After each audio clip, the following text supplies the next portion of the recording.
A programación, ten dúas partes, a parte cultural e a parte musical.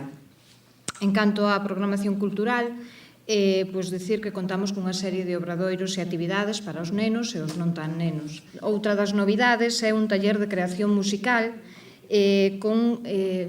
donde os seus monitores forman parte de agrupacións importantes como son Helios Vega de Carabú e David Van Bilen de Estereotipo, que nos aprenderánlle aos participantes como se crea unha canción. En canto á parte musical, a oferta é diversa para satisfacer todos os gustos. Vai a comezar o venres, donde actuará a Rondalla Moraima, que é un grupo de Arzúa, e vai actuar polos diferentes locais da vila. E a animar as rúas, contamos con varias agrupacións, tanto do Concello como de fora.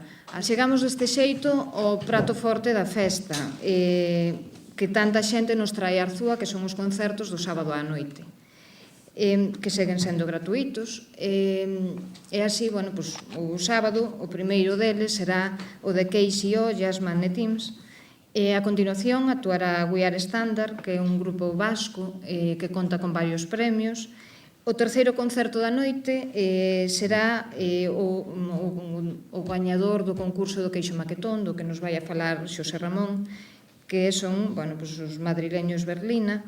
E para rematar a noite do sábado, gozaremos da música do DJ Sam Milló, de Barcelona, DJ oficial de Scissor Sisters e residente do clube Ram Matad. Como é costume e tradición, a música folk non pode fallar na Festa do Queixo. Así, o domingo pola tarde, actuará o grupo Fiadeiro, que nos presenta Esta noite hai unha fía.